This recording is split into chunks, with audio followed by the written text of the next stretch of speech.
My name is Meralco. Thanks for being with us tonight. Now, there appears to be some pressure mounting on the Millennium Development Authority to come clean on selection of the new owners of ECG. The authority last week announced it had settled on Filipino firm Meralco as new managers of the company, subject to meeting government's conditions. But there appears to be questions about how MIDA went about the selection process. But the Filipino company, Meralco, is insisting it won the bid on a competitive ground, insisting there was nothing secretive about the process. Fred Asemini speaks for Meralco. I think the skeptics can go to sleep. You know, posterity will be the judge. But I can assure you that when it comes to efficiency in terms of commercial operations and technical capacity, Meralco is unassailable. Meralco is a thoroughbred organization.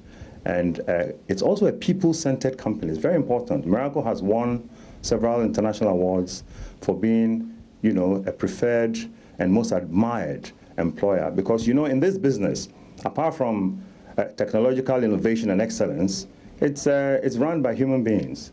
So the way those human beings are managed and challenged and trained and their competency increased is very, very important. And Meralco has all those qualities to ensure, you know, a very profitable venture for Ghanaians. One would say that this is just the first step of the process. MIDA itself says that you are now going to do more of a formal engagement with government to convince them that you have the financial muscle and what you're bringing on board.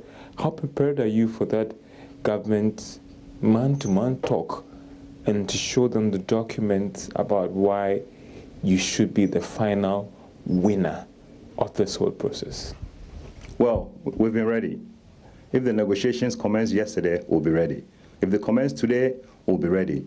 So I can assure you that Meralco is here for the long run to work in partnership with the people of Ghana to ensure that the electricity distribution subsector is taken to a new level. You see, in a country like Ghana, or let's say in a country that wants to develop, to become industrialized, it is very, very important that we have stable, reliable, and highly available electricity for people to enjoy a good standard of living and for industries to prosper. So we are ready to deliver all of that. And we're also ready to negotiate with government on an equitable basis to ensure a win-win for all parties. Well, we've spoken a lot about Meralco in the last few days, but what do we know about this company set to take over ECG? Here's a business desk report. Meralco is the largest private sector electricity distribution company in the Philippines. They currently cover 36 cities out of 122 and 75 municipalities, including Metro Manila. It serves 6.3 million customers and has been in operation over the past 115 years. It also manages electricity distribution in Port Harcourt and Ibadan in Nigeria. In terms of ownership, Beacon Electric Assets, a special vehicle purpose company, holds the largest stake in Meralco company with 34%. It's followed by GJ Summit Holding with 25%, one of the largest business conglomerates in the Philippines with business interests in air transportation, banking, food manufacturing, hotels, and petrochemicals. However, one question that is yet to be answered is who are the local partners for Meralco here in Ghana and their shareholders. And I can assure you that the Ghanaian companies in the consortium are very solid, both technically and financially. And if they weren't, we would not have been selected as the preferred bidder at this stage. I think it's maybe a bit premature at this stage to publicly name these companies, but these companies were outdoors to MIDA, so MIDA has the information. The RFP process itself has given us up to December 2018 to then fully and finally announce the consortium. So I'll just plead with you to be a bit patient. In due course, we will expose and announce, you know, this very strong local consortium to the good people of Ghana. Now, a week after the GRA officials stormed the premises of some retail outlets in Accra to remove products not having tax stamps, operators of these shops are yet to fully comply with the directive. Ebenezer Sabute toured some of these shops and has come through with this report. Some of the retail centers visited included Maxmart Shopping Center at 37, Bacchus Wine, Game, ShopRite at the Accra Mall, among others. Many of the products without the tax stamp were found covered with the inscription, "Not for sale till further notice."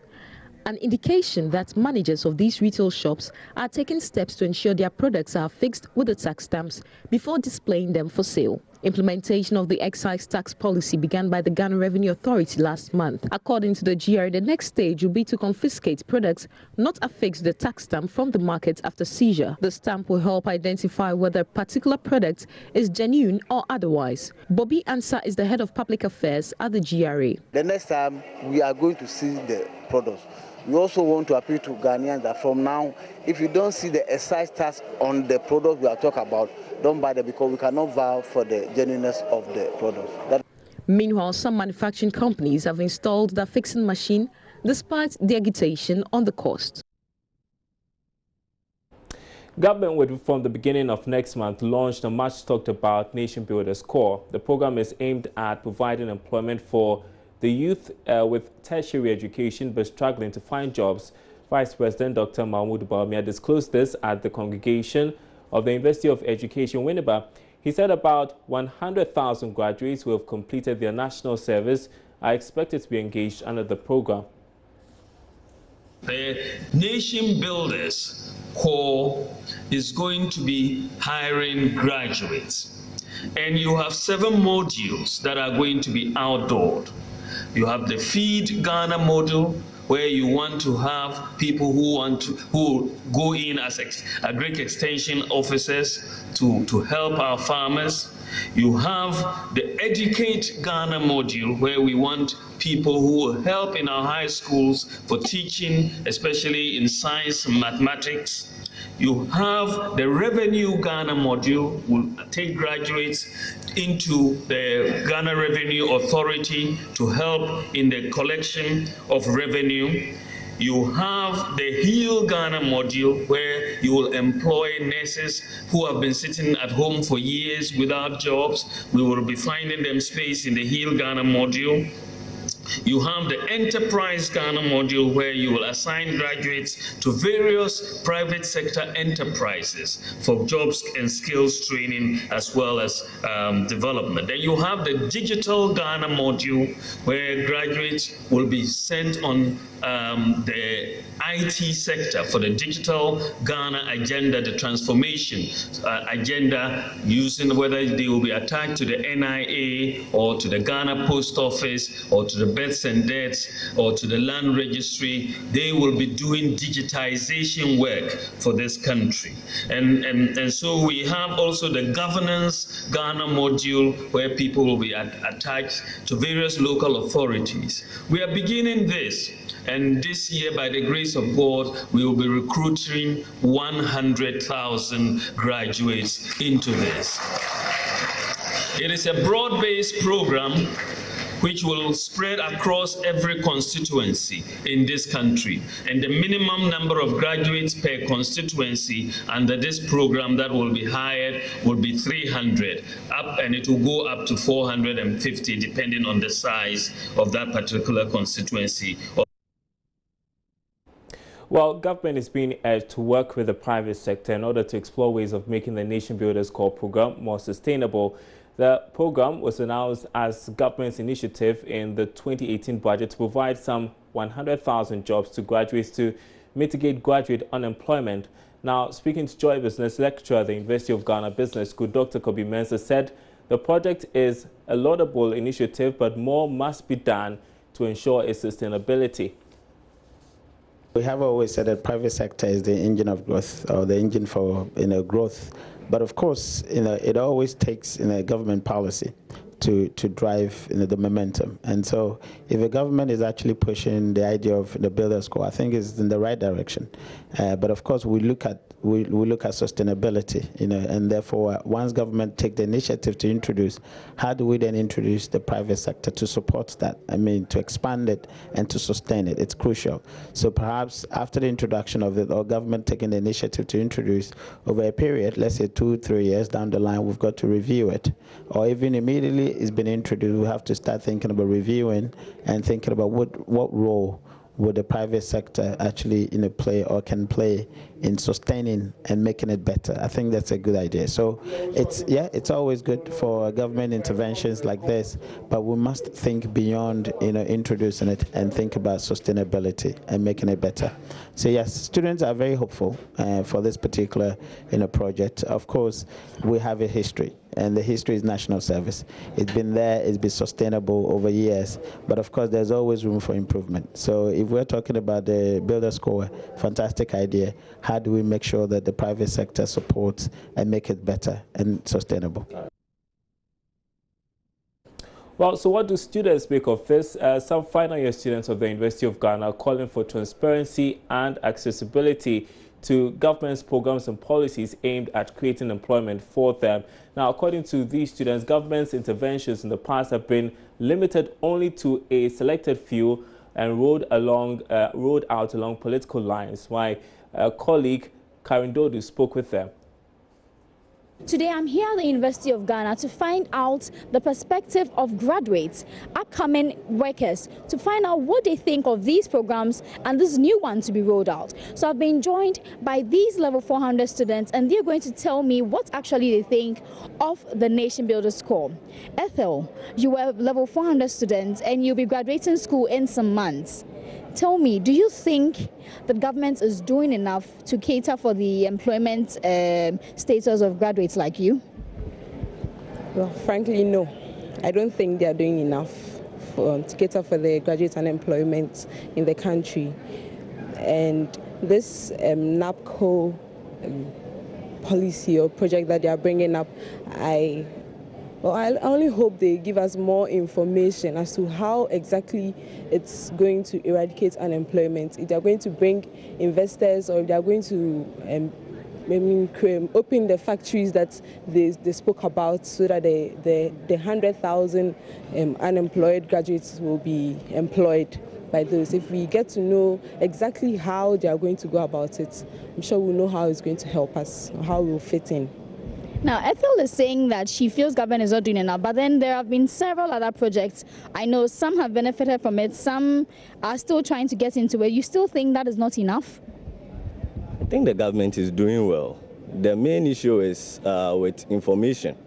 Most of us are not privy to this information or their project that they have for us. So if they can really channel it out or communicate it enough for us to find these opportunities, and most youths are willing and eager to really get into it. One major thing that this government is doing that I think is nice, they are really opening up for investors. You opening up for investors is one good thing, because we know that maybe production will increase. With production, our help or labor to be needed.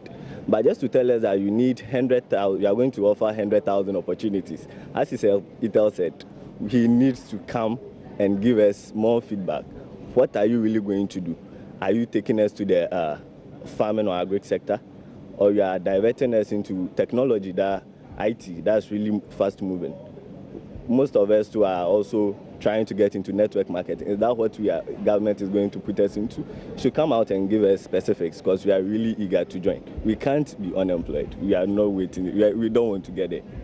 I'm glad you mentioned the specifics. Now, so far, the details we have of the Nation Builder Score program that's going to be rolled out. So there are going to be 7 modules under it. There'll be some in the health sector, the agri sector, there's Heal Ghana, Feed Ghana. Now, there are several other sectors under this program, but then don't you think there are already similar programs like this one? You raised a very key area. You said technology. We know government is trying to move us to that level, but then don't you feel this is like a repetition of other already existing programs, like we have the youth and agri? Okay, thank you very much. But I think the government, what they are trying to do is just put us in a situation where we think they are doing something, but they are doing nothing. To caption something like you're going to create employment like 100,000, it sounds like they just want the media to take it up there. So in their manifesto or in somewhere when they are doing the reporting, they are going to, okay, we announce that from May we are going to employ 100,000 graduates. The question, where are they going? We already have the LEAP and then the year people there, and we don't even know what they are doing. Some interesting perspective from final year students of the University of Ghana will still remain with this subject of graduate unemployment, because the Youth Innovative Entrepreneurial Development Program is encouraging students in the country's tertiary institutions to start their own businesses while in school, so that the program can help them make them employers instead of employees after they graduate. The center says beyond supporting such creative and productive minds, it has begun talks with the National Service Secretariat to post such students into their own business establishments to support them. CEO of the Youth Innovative Entrepreneurial Development Program, John Kuma, was speaking at an exhibition of products made from plants and herbs by students at the Biological Science Department of the University of Cape Coast. The idea of giving skills to students to make them self-sufficient after school has been given meaning at the University of Cape Coast. Here, the students at the Biological Science Department do not write theoretical exams after studying for the semester. They are made to come out with products using local materials like carrot, pawpaw, neem tree, and other organic materials. Some of the products from organic materials made by the students are shampoo, toilet soap, shower gel, some aphrodisiac, tea bags, mosquito repellents, and others. CEO of the National Youth Innovative Entrepreneurial Development Program, John Kuma, couldn't hide his excitement during the exhibition. He says government was happy about the new path of academia, and they will support the students with startups, business advisory support, and other largesse to help in the industrialization agenda of the country. Today's exhibition is one of the best I've attended in all the campuses. The Biomedical Sciences Department in UCC have done well. These are products that are coming from our natural herbs, and they have potential to be scaled up, and we are very happy as a government to support them. Yeah, so we're going to have a special desk that supports, out of the funding that we have, there's a special fund we will dedicate for campuses, for students who are able to generate their own business ideas, so that we can scale them up when they are out of school. And then also we are talking to national service, so that students who are doing their own businesses while they are in school can apply through our office, NEP, to be posted to their own jobs during the national service period, so that they can also stay on it, grow it, and upscale it. Moving away from that, turning to health now, and CEO of the National Health Insurance Authority says the current funding structure will not support the scheme. Dr. Samuel Yawano is worried the current 100 cedis per person ratio is one of the lowest in the world. Now, more than 90% of claims at the NHIA is also done manually, a practice the NHIA board says is a recipe for corruption. Now, he's been speaking to us as part of our build-up towards the Joy Business Health and Wellness Trade Show coming soon.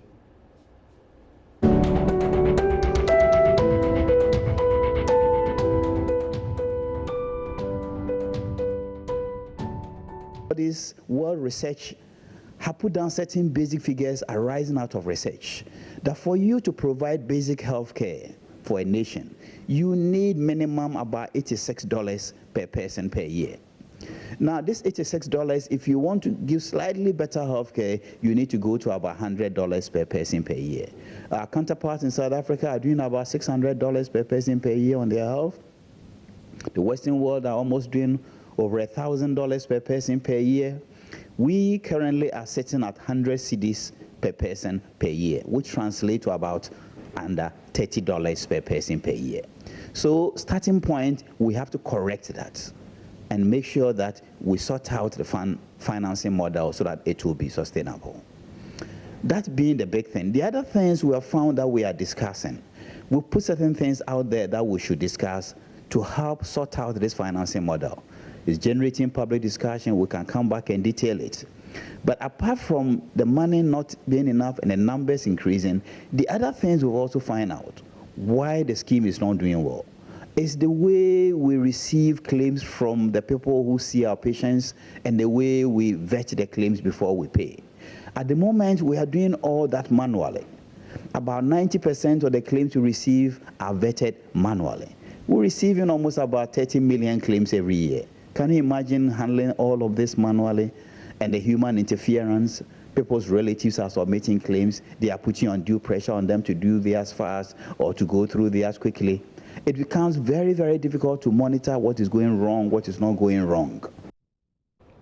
Well, so our spotlight this week is on health insurance. And, well, the National Health Insurance Scheme was introduced to provide equitable financial coverage for basic health care for everyone. But why is it important to sign on to a health insurance plan? Elton Afari is Marketing Director for Cosmopolitan Health Insurance Limited.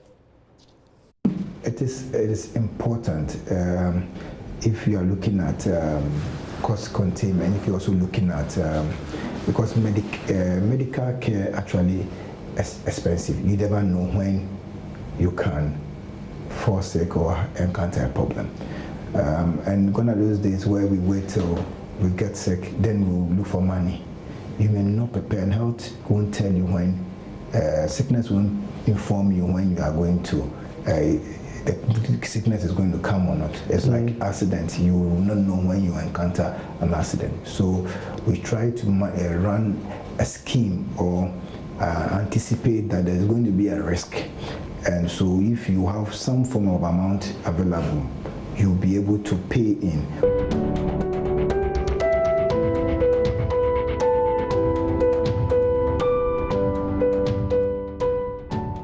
So continue to watch that space, the Joy Business Health and Wellness Trade Show coming up pretty soon. And joining me in studio, a healthy Bertha to be got with the day's latest from the stock market and all.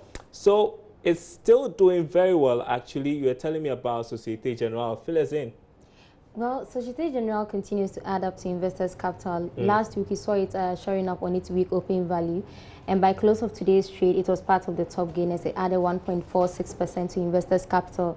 It's now trading at 2 Ghana cedis, 9 pesos per share. And Total, however, was the top gainer on the stock market today. It added 11.52% to investors' capital to close at 6 Ghana cedis per unit share. And we had GGBO and GCB going up by 0.39% and 0.16% to close with their respective prices at 2 Ghana cedis 56 pesos and 6 Ghana cedis 30 pesos per share. However, we saw EGL go down on its opening price for today. It lost 1.53% to close at 4 Ghana cedis 50 pesos per share. So these were the movers that we had on the market. But if you're looking at the entire market, especially with the composite index, last week it shot up by 0.37% to close at 33.31%. But by close of today, it went up further by 12.41 points and it closed at 33.79%. And that is still the best in Africa, and it's being followed by the Malawi Stock Exchange. So what's your projection for the rest of the week? This week we're expecting equities like Societe Generale to continue to gain, to add up to investors' capital. And one thing that we can say is driving the price of Societe Generale on the stock market is the bonus issue that was done. It's actually giving investors confidence to buy more of the shares. And but what is happening now on the market is basically or more determinant on demand and supply, and that's influencing the prices of most equities on the market. But we should expect the market to continue to be bullish and expect more gains in Societe Generale by close of today, this week. And a quick one on the city's performance. You're telling me that it's been fairly stable. Yes, the city has been relatively stable to major trading currencies, but it appreciated marginally to the euro and pound last week, and it lost marginally to the dollar by 0.02% by close of the week. But we are expecting it to continue to be stable this week. If you look at the year-to-date depreciation of the cedi, that's against its major trading partners on the interbank market, is 1.12%. Yes. All right. Thank you, Bertha, to be got with the much. latest from the stock market and, of course, an update on the interbank market. Let's turn to our interview of the day. And the Bank of Ghana says it does not expect the takeover or collapse of any commercial bank soon. This follows reports that some of the troubled banks are in serious financial distress, a development that could result in 2 banks going down while one could be put under administration. But speaking to Joy Business, Head of Banking Supervision, Osei JC says things are under control. As at end of February, the capital adequacy ratio for the industry was 6.3%, thereabouts. 16.3%. The capital adequacy ratio for the industry as at end of February was 16.34, thereabouts. But the minimum required is 10% and a buffer of 3, making it 13%. So if you have 16.34 thereabout as your capital adequacy ratio, what does that tell you about the industry? Does it mean that we are not going to see another bank being put under administration based on their solvency and liquidity challenges? I have told you that the essence of banking supervision is not to avoid bank failures. A solvent bank today, all things being equal, a solvent bank today, by next week, just because of one transaction, if the bank doesn't have very good risk management systems in place, can become an insolvent bank, and you are aware. You are aware, yes. So it could happen. One bank again could be put under administration based on their... As far as I'm concerned, as far as the statistics available are concerned, they don't speak to what you are saying to me. So everything is okay with respect to their liquidity and solvency issues? For now, I think that we have a robust banking industry, looking at the statistics available to me. 9 minus 3, we are looking at 6 other banks. 6 other banks that were identified in the report. They are okay as we speak right now. As we speak, what I'm saying is that as we speak, the industry is good, it's sound. Are you getting it? Everything fine. We may have pockets of challenges here and there, but the industry is sound. I've told you about putting another bank under administration. Are you getting it? Average year 16 point something. It's quite good for the industry. So now, as far as I'm concerned, our efforts should be geared towards strengthening the industry. George Yafe Bank was one of the 9 banks that were identified. George Yafe Bank is seeking more liquidity support from your end. We won't get to that situation where the Bank of Ghana will say that, okay, listen, I need to take the life support off. I need to get in and manage this bank called George Yafe Bank. I don't know about that bank, that George Yafe's bank. I don't know about it, George. No. I don't know about it. But what I'm saying is that from the perspective of the industry and given the statistics available, I get it. And I've told you, 16 point something CAR, February. The industry is fine.